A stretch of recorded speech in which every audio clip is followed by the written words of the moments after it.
Hebreus, capítulo de número 11, nós iremos ler a palavra do Senhor,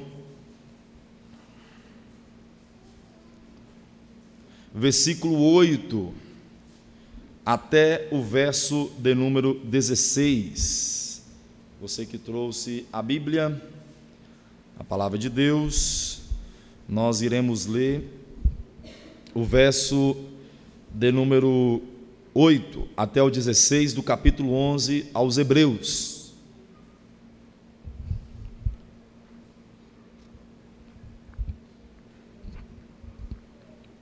Antes de iniciarmos a leitura, só relembrando aos irmãos,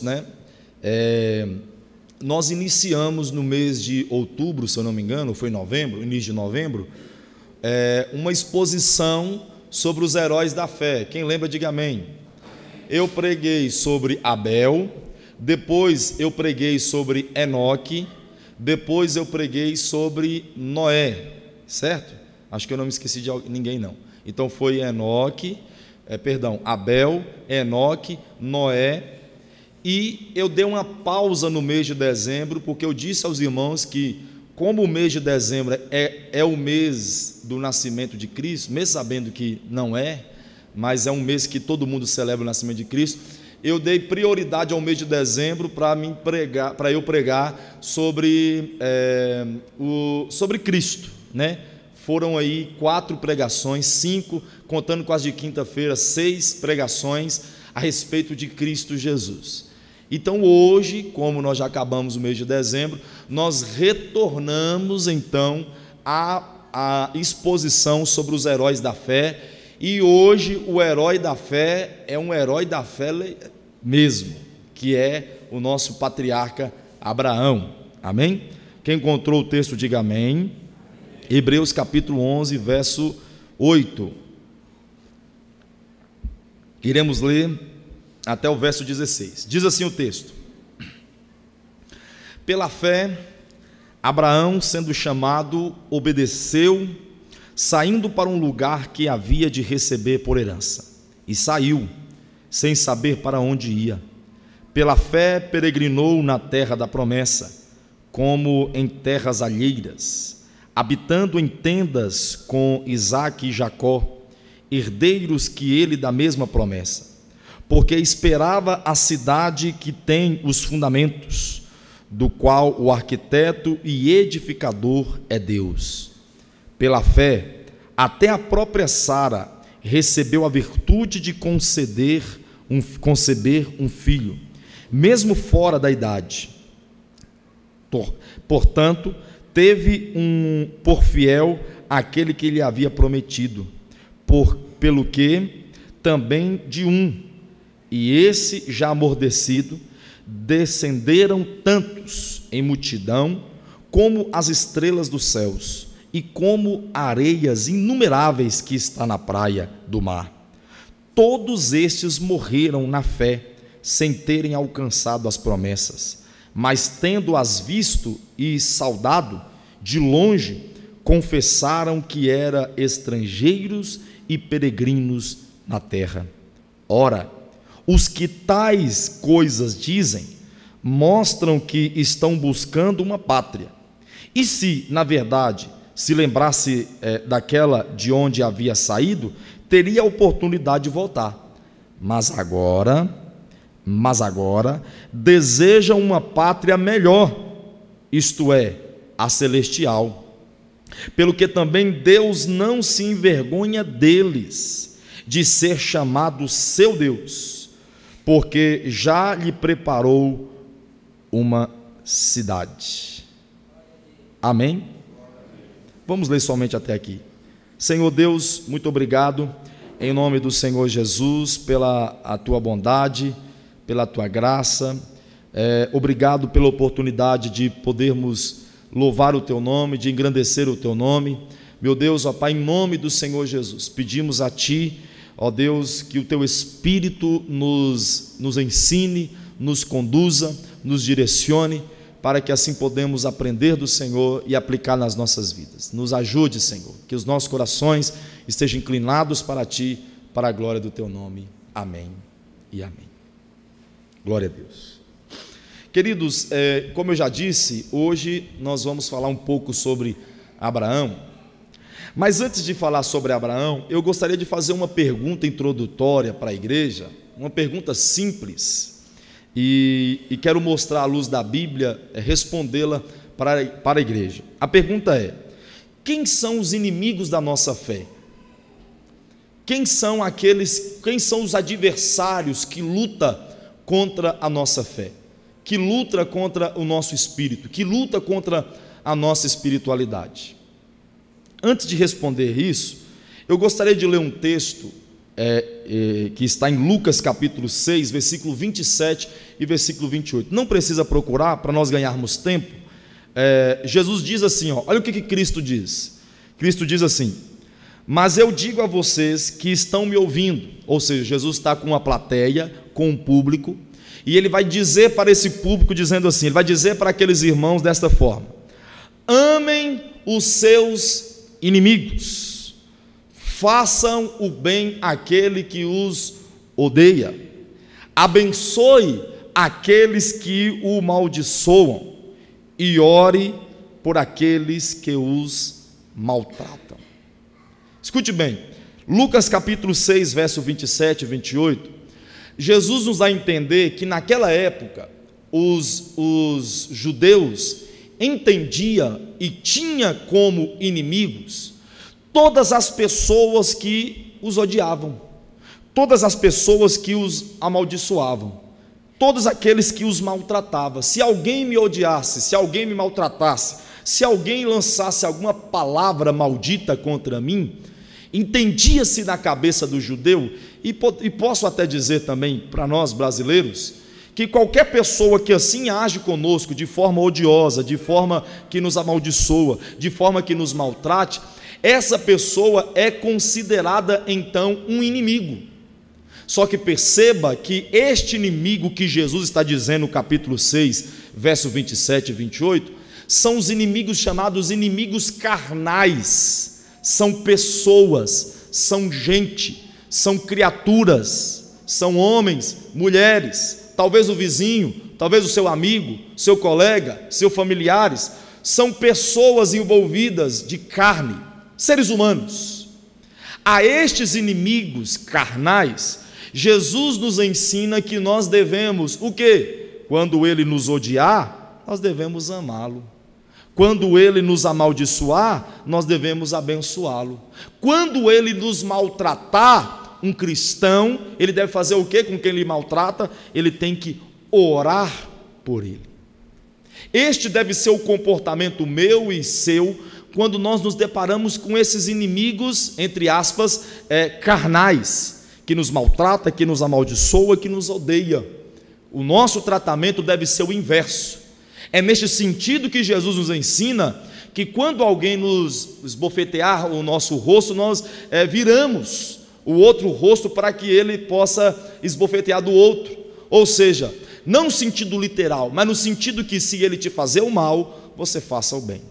Então perceba, esses inimigos são os inimigos carnais. A pergunta introdutória que eu fiz foi: quais são os inimigos da nossa fé? Talvez eu poderia tirar a palavra fé e colocar: quais são os nossos inimigos espirituais? Eu quero mostrar para vocês aqui 3 inimigos espirituais, ou 3 inimigos da nossa fé. O primeiro inimigo se encontra no capítulo 5, verso 8 da primeira carta de Pedro. Pedro escreve dizendo assim, sede sóbrio, vigiai, porque o diabo, o vosso adversário, anda ao derredor, bramando como leão, buscando a quem possa tragar. Então qual é o nosso primeiro inimigo? O inimigo da nossa fé, o inimigo da nossa alma, o inimigo espiritual é o diabo. O diabo, ele usa de todas as ferramentas. Ele vem de maneira covarde contra a nossa vida para tentar destruir a nossa fé. Principalmente aqueles que têm algum cargo dentro da igreja, porque o inimigo conseguindo destruir alguém que tem cargo, consequentemente, mesmo que ele não venha levá-lo consigo, mas ele consegue ferir ou machucar em alguns pontos na hora da queda daquele líder. Então, o inimigo, o diabo, ele sempre luta e batalha com todos os cristãos para tentar destruir com a nossa vida espiritual. Mas nós temos algo simples quando o inimigo é o diabo, sabe qual é? Que todas as vezes que o inimigo, o diabo, vir contra a sua vida, você só fala assim, ó, em nome de Jesus, saia, e ele tem que sair. Então existe uma simplicidade, entre aspas, lógico, colocando aqui um aspas bem grande na facilidade, para que vocês possam entender, que quando o inimigo ele age na nossa vida, você repreende ele no nome de Jesus, e o texto bíblico diz que ele tem que obedecer, porque no nome de Jesus tem autoridade. O primeiro inimigo é o inimigo da nossa fé, é o chamado diabo. O segundo inimigo que a Bíblia nos fala, que é da nossa fé, que é a nossa espiritualidade, é a nossa carnalidade, a nossa carne, o nosso corpo.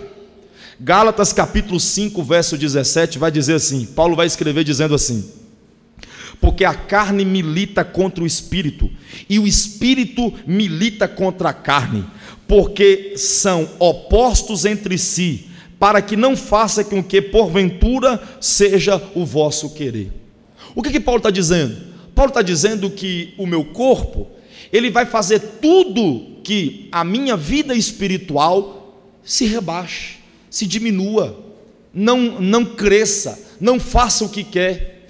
E a nossa vida espiritual, ela tem que estar tão fortificada para que ela venha o quê? Subjugar o meu corpo, colocar aquilo que Paulo fala, colocar o meu corpo à servidão. A minha vida espiritual, ela tem que militar contra a minha carne. De uma forma bem simples, bem fácil de entender, é como se tivesse dois entes, dois espíritos dentro de nós, batalhando contra si. Um para elevar o nosso espírito e o outro para elevar a nossa carne. Só para vocês entenderem uma metáfora, uma figura, um modo de dizer, para que vocês possam entender. Ou seja, a nossa carne, a nossa luta, ela sempre vai lutar para que a nossa vida espiritual não cresça. É por isso que quando você se depara com uma pessoa que não ora, uma pessoa que não gosta de ler Bíblia, uma pessoa que não gosta de cultuar, ela é uma pessoa carnal. É uma pessoa que não tem relacionamento com Deus. É uma pessoa que não tem uma vida espiritual ativa, ou elevada, ou abençoada, ou uma vida espiritual grande. Ela nunca vai ter, porque o apóstolo Paulo nos fala que a carne é o inimigo da nossa fé. A carne é o inimigo da nossa vida espiritual. E existe o terceiro inimigo, o inimigo da nossa vida espiritual, o inimigo da nossa fé, que é um dos maiores inimigos que nós enfrentamos: a impaciência. Apesar que a impaciência está influenciada diretamente pela carne, mas eu gostaria de destacar esse ponto, que é a palavra esperar. Esperar no Senhor é uma palavra muito difícil, que o cristão ele tem que aprender. Nós, como cristãos,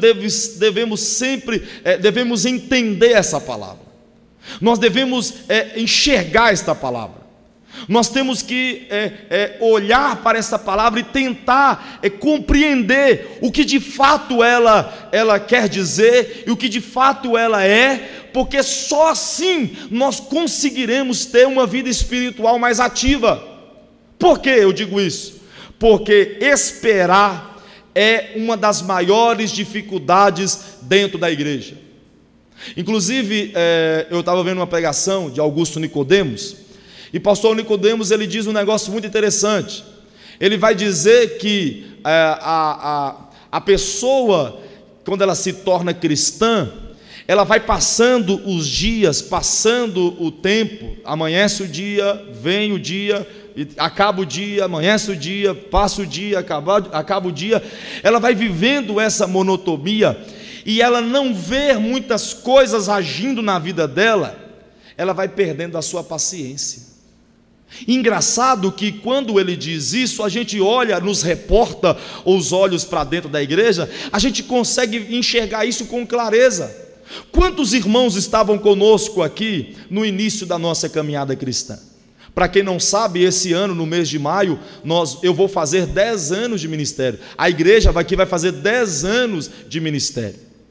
Aqueles que estão comigo desde quando nós abrimos na igrejinha aqui, uma dessas ruas principais aqui do bairro, vão lembrar, reporte a sua memória aquele tempo, olhe as pessoas que estavam lá e veja o porquê que elas não estão mais conosco, o porquê que elas desistiram, abandonaram, voltaram, regressaram na fé. Sabe por quê? Porque muitas delas sucumbiram a este inimigo, que é realmente um inimigo implacável, que é a falta de paciência, o não esperar, o não ter esperança, o querer que as coisas se resolvam logo, o imediatismo que estamos vivendo nos nossos dias.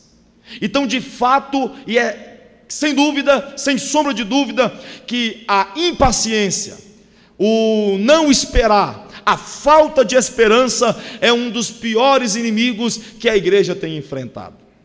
E devido a isso, é oportuno eu hoje trazer uma mensagem e como pano de fundo a pessoa de Abraão. Porque talvez Abraão seja o homem que mais nos ensina sobre esperar. O homem que mais nos ensina a ter esperança. O homem que mais nos ensina, talvez na Bíblia, seja a figura principal daquela pessoa que tem fé, que espera em Deus, que acredita em Deus, independente das circunstâncias. Por isso, vai ser muito agradável, será muito aprazível para nós hoje estudarmos sobre Abraão. Amém? Digam amém. A título de conhecimento para os irmãos, a palavra de Deus existe, dentro da Bíblia Sagrada, existe cerca de 190 vezes, nós encontramos na Bíblia, Deus dizendo para o seu povo, espera. Aleluia, só Denis deu glória, aleluia. De novo, dentro da palavra de Deus existe 190 vezes a palavra espera. Existem textos, salmos que falam, espere no Senhor, esperai no Senhor, aquieta-te a sua alma e tem esperança no Senhor, esperai nele, ele virá, espere no Senhor, aquieta, acalma, não se aflinja, espera em Deus. Por isso eu quero que tenha hoje a sua atenção redobrada para a ministração que eu vou ministrar sobre Abraão, para que hoje a igreja possa sair daqui tranquilas. Hoje você vai voltar para casa tranquilo, diga amém. Está aflito? Você está angustiado? Escute a palavra de Deus hoje, você vai voltar para casa tranquilo em nome de Jesus. Vamos aprender? Vamos analisar primeiramente o verso 8 e o verso 10. Abra a sua Bíblia, deixa a sua Bíblia aberta por favor. Nós vamos agora ler e não vamos sair mais dela. Diga amém, quem encontrou? Verso 8, verso 9 e verso 10. O escritor aos Hebreus escreve assim: pela fé Abraão, sendo chamado, obedeceu, saindo para um lugar que havia de receber por herança, e saiu, sem saber para onde ia. Verso 9: pela fé peregrinou na terra da promessa, como em terra alheira, habitando em tendas com Isaque e Jacó, herdeiros com ele na mesma promessa. Verso 10: porque esperava a cidade que tem os fundamentos, pela qual o arquiteto e edificador é quem? É Deus. Primeiramente no verso 8, volte os olhos ao verso 8. O que nós encontramos aqui a respeito de Abraão, que vai lhe mostrar a sua fé?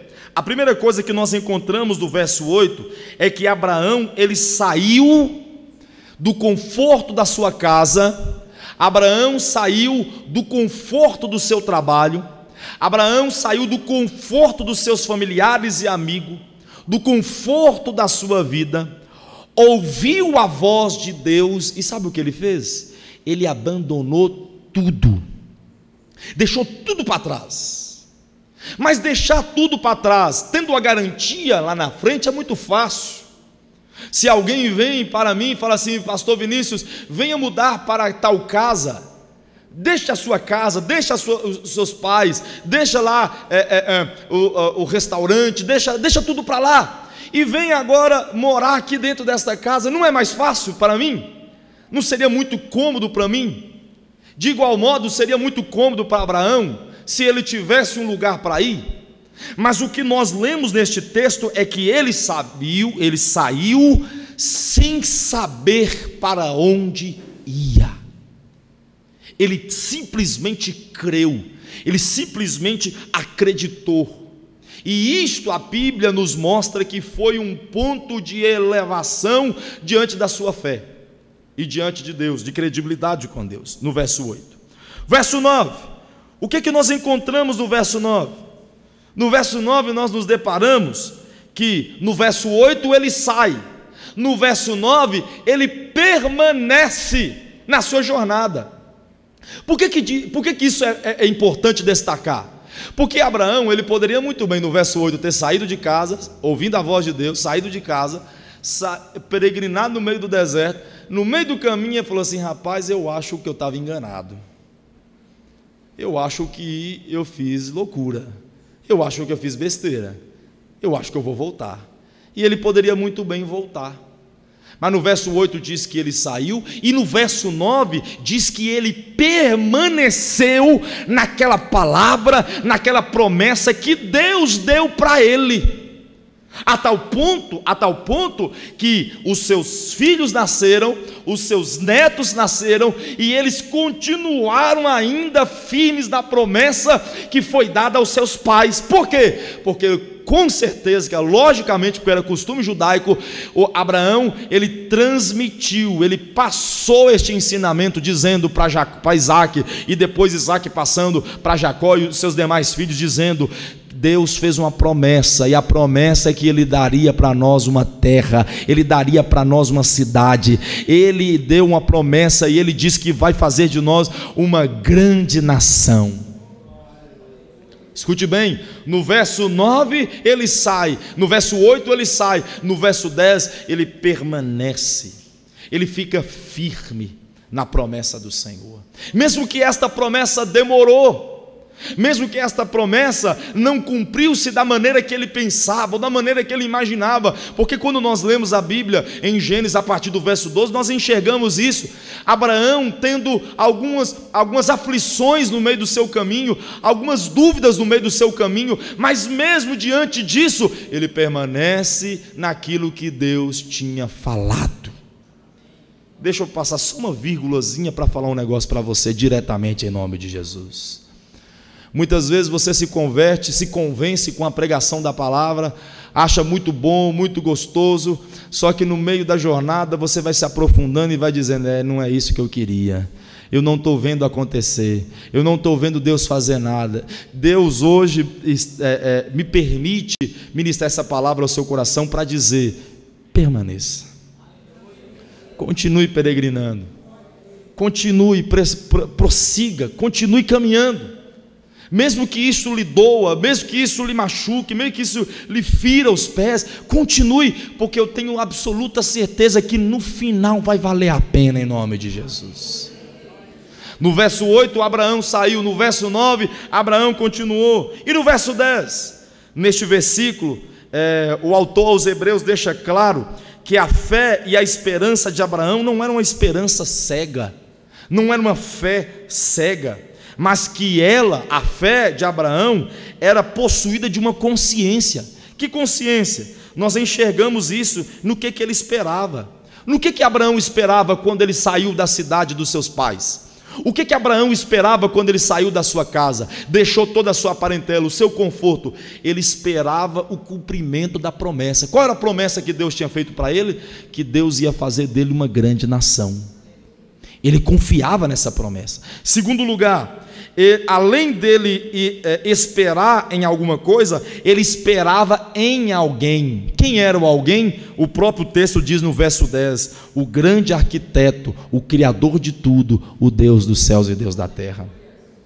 Para que você possa entender, quando Abraão sai da sua casa, da sua parentela, de modo que ele não sabia o lugar, ele não sabia para onde ia, e ele permanece firme nessa promessa. Que promessa? Que ele seria uma grande nação, que Deus usaria ele para abençoar todas as famílias da terra. Quando ele olha para aquela promessa, ele dizia assim: eu vou permanecer firme, eu vou continuar firme. Sabe por quê? Porque quem me prometeu foi Deus. Quem me fez essa promessa foi o grande arquiteto, foi o Criador dos céus e da terra. Ele me concedeu. Então, diante disso, ou diante desse fato, eu vou permanecer firme com o Senhor. Quem nos prometeu foi Deus. Quem prometeu para Abraão foi Deus. E com esta consciência, com este entendimento, com essa mentalidade lúcida, é que ele permanece firme a sua fé no Senhor. Posso te ensinar alguma coisa? Posso te ensinar algo aqui agora? Posso? Amém? Deixa eu te ensinar um negócio aqui. Não existe fé cega. Não existe você mergulhar de cabeça e aceitar tudo que o pastor fala. Não existe você mergulhar de cabeça e aceitar tudo que o seu líder fala. Você pode sim e deve honrar o seu pastor, honrar o seu líder, desde que o seu pastor e o seu líder estejam debaixo da palavra de Deus. Não existe fé cega e fé burra, acaba causando aquilo que nós estamos vendo, essas estranhezas que nós encontramos na televisão e na internet. Um monte de gente fazendo um monte de campanha que não tem respaldo nenhum com a palavra de Deus. E nós nos perguntamos, como alguém pode segui-los? Sabe por quê? Porque a sua fé é cega. A nossa fé, ela é lúcida, sabe quando? Quando nós temos consciência da palavra de Deus. A nossa fé, ela se tornará uma fé substanciada quando eu tiver a Bíblia como base dela, como eu tiver a palavra de Deus como fundamento dela, como eu tiver a palavra de Deus como alicerce da minha fé. Se a Bíblia não for o alicerce da sua fé, você vai caminhar, dar voltas, e pode ser que até no final da sua vida você desista, porque fé sem Bíblia é fogo de palha. Você já viu fogo de palha queimando? Pode ser que tiver muita falha, dá um fogaréu, não dá? Dá um fogão, mas logo se acaba, logo se vai embora, e qualquer vento espalha. Assim é a fé daquele crente ou daquele cristão que não tem Bíblia, que não lê a palavra de Deus, que não se debruça as Escrituras. Qualquer vento de doutrina apaga, ou o leva para longe, ou acaba-se rápido. Temos que a nossa fé está substanciada com a palavra do Senhor. E o que a fé de Abraão estava substanciada, a fé dele estava substanciada em um Deus que é fiel para cumprir as suas promessas. Digam amém. Glórias a Deus. Continuando, volte os olhos ao texto. Vamos agora falar um pouco sobre Sara, porque o autor aos Hebreus ele vai falar agora sobre Sara. Ele falou um pouco sobre Abraão, agora ele vem falando sobre Sara. E ele vai dizer um negócio muito interessante sobre Sara, verso 11 e verso 12. Vamos ler. Pela fé, até a própria Sara recebeu virtude de conceder um filho, mesmo fora da idade, porque teve por fiel aquele que havia prometido. Aquele também, pelo que também de um, e esse já amortecido, descenderam tantos em multidão, como as estrelas do céu e como a areia inumerável que está na praia do mar. Olhe para mim. Nesses dois versos, no verso 11 e no verso 12, o autor aos Hebreus vai destacar a fé de Abraão e a fé de Sara. Mas o autor ele vai destacar algumas coisas no âmbito da intimidade dos dois. Veja bem, vamos olhar, vamos ver para o texto. Primeiro, o texto vai dizer que Sara já era muito velha. Já era muito velha. O texto vai dizer que ela, quando teve o filho, ela teve o seu filho com cerca de 90 anos de idade. Então perceba que Sara era uma mulher de 90 anos de idade e concebeu um filho, deu à luz a um filho. Segundo, o texto vai dizer que ela creu no Senhor na promessa, mesmo sendo que ele quem? Abraão. Mesmo sendo que ele, Abraão, já estava amortecido. O que é amortecido? A maioria dos teólogos dizem e concordam que aqui o escritor aos Hebreus está falando sobre a impotência sexual de Abraão. Por causa de quê? Devido à sua idade. Com 100 anos de idade, ele foi ter o seu filho. Então o texto está dizendo que Sara era muito velha. O texto vai mostrar, e a maioria dos teólogos concorda com isso, que provavelmente esta amortecido significa impotência sexual. Em terceiro lugar, o texto vai dizer que Sara, ela era estéril. Então olhe para mim, veja a situação: homem velho já amortecido, uma mulher velha, 90 anos de idade. E ainda, além de ser já avançada de idade, o texto bíblico vai dizer que ela era estéril. Mas mesmo com tudo isto acontecendo, o autor aos Hebreus vai dizer que eles acreditaram no Senhor. Quando o anjo do Senhor apresentou-se a Abraão e disse: Abraão, no ano que vem eu volto e você vai estar carregando nos braços um bebê. Este é o filho da promessa. Abraão olhou e poderia ter dito: Senhor, como? Eu sou velho, amortecido, a minha esposa é velha, o ventre dela por si só já não teria força mais para produzir um menino, e além do mais ela era estéril. Como pode isso acontecer? Abraão poderia ter indagado tudo isso para Deus, mas o texto bíblico diz que quando o anjo do Senhor, alguns dizem que era o próprio Cristo em forma teofânica, disse essa promessa, fez essa promessa dizendo para ele que no ano que vem ele voltaria e Abraão estaria carregando nos braços o menino, o texto bíblico vai dizer que Abraão, no mais do que depressa, disse que aceitava, concordava e glorificou a Deus. Não houve sombra de dúvidas. Alguns teólogos vão dizer que Sara, ao primeiro momento, talvez passou por dúvida quando ela riu. Tanto é que os Hebreus vai dizer que foi esperança contra esperança, nesse sentido que Sara, no primeiro momento, ela duvidou daquela promessa, mas logo depois da repreensão do Senhor, ela acreditou, ela creu em Deus.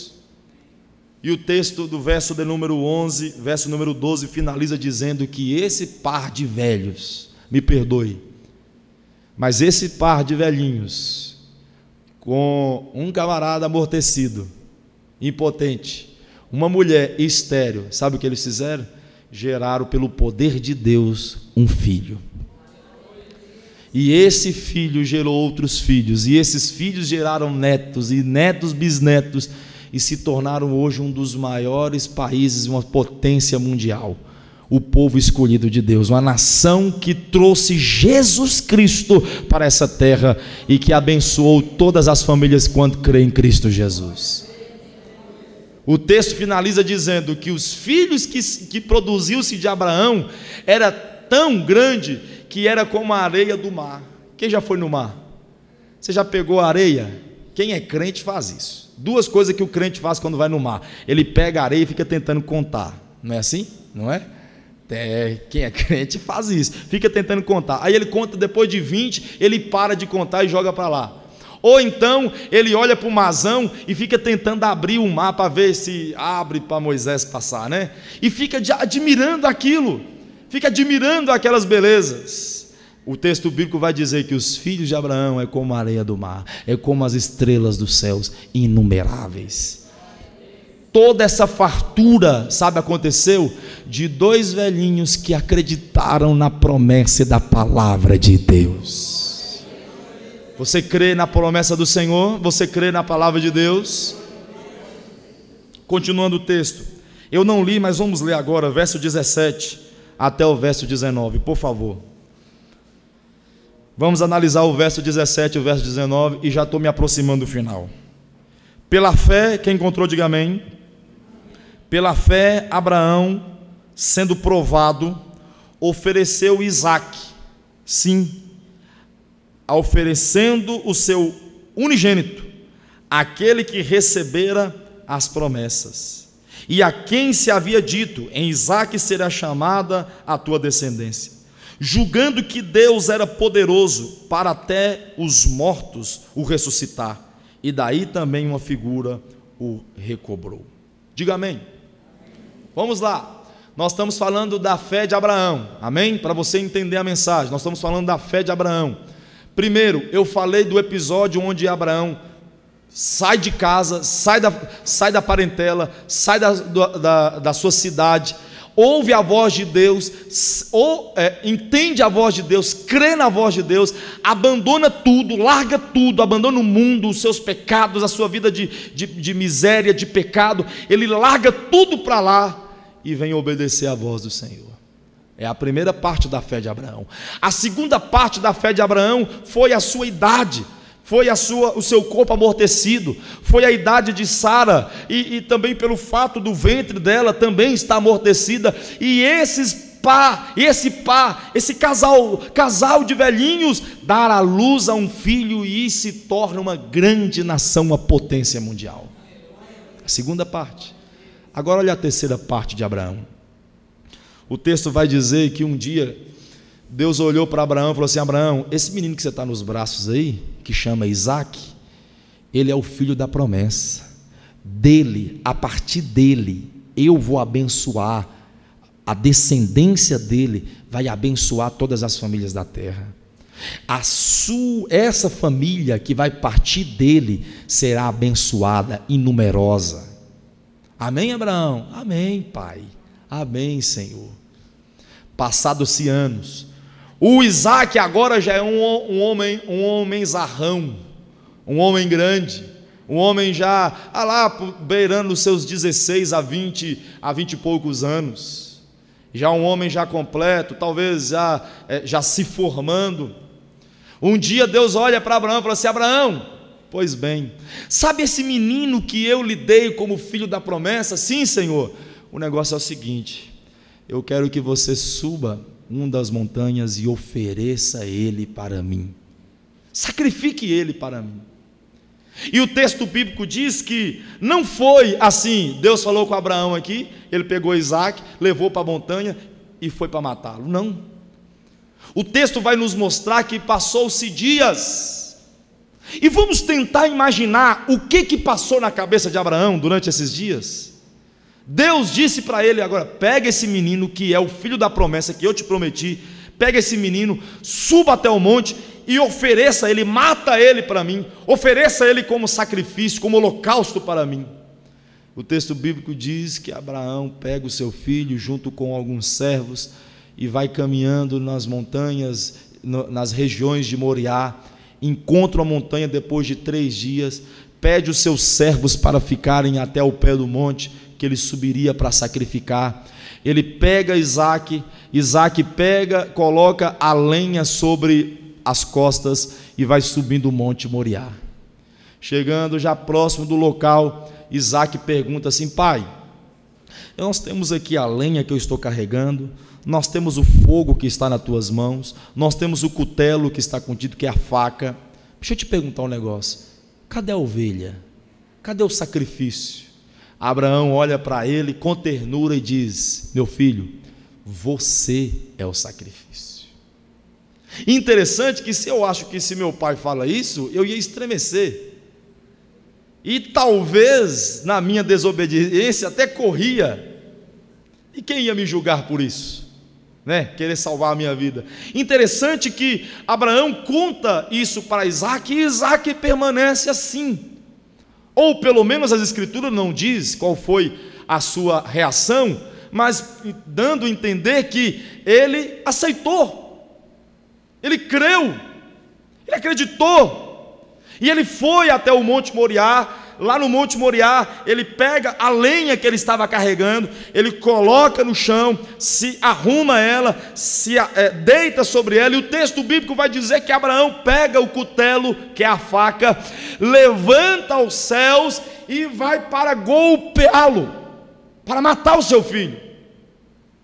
Ele faz isso, e o texto vai dizer, e os teólogos vão nos confirma isso, quando diz que o anjo aparece e grita a Abraão 2, e existe traduções que existe 3 e 4 vezes, que ele grita dizendo: Abraão, Abraão, Abraão, porque ele estava tão determinado em matar aquele menino, ele estava tão determinado em obedecer ao Senhor, que o anjo do Senhor, a quem diga que era Cristo em forma teofânica, gritou para Abraão cerca de 2, 3, 4 vezes, para que ele se despertasse daquilo de tão focado que ele estava. Mas por que ele estava focado? Porque ele acreditava em Deus. E aqui em Hebreus diz isso, que ele acreditava, julgava ele. Verso 19, você pode ler comigo, verso 19, olha o verso 19 aqui, olha aí na Bíblia. Porque julgava que Deus era poderoso, para quê? Para ressuscitá-lo dentre os mortos. Ele sabia que se Deus não intervisse ele no momento de golpear o seu filho, uma hora ou outra, logo após golpeá-lo, ele viria o seu filho voltando dentre os mortos. Por quê? Porque Deus iria trazê-lo de volta. Ele confiava em Deus, ele acreditava no Senhor. E ele acreditava mesmo, sabe por quê? Porque ele sabia que Deus deu Isaque como um filho da promessa. Ele sabia que se porventura Isaque morresse, Deus era poderoso para trazer de volta. Por isso ele creu em Deus, ele confiou no Senhor, ele acreditou na promessa de Deus. E o mais interessante, irmão, sabe o que é? É que ele não creu no começo da fé. Ele creu no começo da fé, ele creu na metade da fé, e ele creu também já no final da sua vida. Ele continuou crendo em Deus, ele continuou tendo fé em Deus, ele continuou firme nas promessas do Senhor, crendo, abraçado nas promessas de Deus. Digam amém. Aleluia. Eu queria fazer uma pergunta para você pensar um pouco. O que você faria se Deus fizesse um pedido desse para você? Para quem não tem filho, é mais fácil, né? Mas você que tem filho, o que você faria se Deus lhe fizesse esse pedido? Graças a Deus. Você pode dar graças a Deus? Graças a Deus. Por que graças a Deus, pastor? Graças a Deus porque não precisamos mais demonstrar a Deus a nossa fé dessa maneira. Como nós devemos mostrar a nossa fé a Deus? Crendo que Jesus Cristo é o Senhor. Não precisa mais você sacrificar, se chicotear, matar o seu filho para demonstrar a sua fé. Não precisa mais. Hoje basta você crer em Jesus Cristo como Senhor e Salvador da sua vida. Digam amém. Pois essa é a história de Abraão. E eu tentei trazer um pouco da sua história para influenciar você a crer nas promessas de Deus. Amém? Diga amém. Para aplicar, vou aplicar para você agora a mensagem de hoje. A pergunta é: como está o seu nível de fé? Amém? Como está o seu nível de fé? Você crê em Cristo, independentemente das circunstâncias, assim como Abraão creu? Você acredita no Senhor? Você crê nas suas promessas? Você ainda crê que Cristo vai voltar para buscar a sua igreja? Você ainda crê naquilo que as Escrituras dizem, que as Escrituras falam, as promessas do Senhor? Ou você está tão preocupado com a vida que nem mesmo se preocupa mais com o nível de sua fé? Ou você está tão focado nas suas dificuldades, nas suas necessidades, que a sua fé já morreu? Como está a sua fé hoje? Eu quero finalizar esse sermão te ensinando algo para fortalecer sua fé. Amém? Quer fortalecer sua fé hoje? Quer ter uma fé igual a de Abraão? Quer ter uma fé firme diante de Deus, crer em Deus independente da circunstância? Quer ter um nível de fé elevado? Digam amém, você que quer. Deixa eu te ensinar, olha como é simples. Bíblia. Ninguém deu glória. Vou repetir. Bíblia. Pensou que eu ia dar uma mandinga espiritual, é? Uma receitinha espiritual? Ah, faz 7 elos de não sei de quê, 21 elos de não sei da onde. Não, é fácil. Quer fortalecer sua fé? É Bíblia. Romanos capítulo 10, versículo 17. De sorte que a fé vem pelo ouvir e ouvir a palavra de Deus. A fé, ela é fortalecida quando você lê a palavra de Deus, quando você aprende a palavra do Senhor, quando você estuda as Escrituras. Nós conseguimos enxergar isso, e é notório na igreja, para aqueles que leem a palavra de Deus, que estudam a palavra de Deus, que se dedicam à palavra de Deus, com aqueles que não têm compromisso com a palavra do Senhor. A fé e o nível de fé entre os dois são gritantes, são alarmantes, de tamanha diferença é um com o outro, quando um busca Deus através da sua palavra e quando um não tem compromisso com o Senhor. Você quer ser um cristão firme, independente das circunstâncias, crê no Senhor do começo, no meio e até o fim da sua vida? Leia a palavra de Deus e creia nas suas promessas. E todas as vezes que a sua fé titubear, quando você cambalear na fé, quando você pensar em desistir, lembre uma coisa: não tem outro caminho, não tem outro bem além de Deus. Não tem.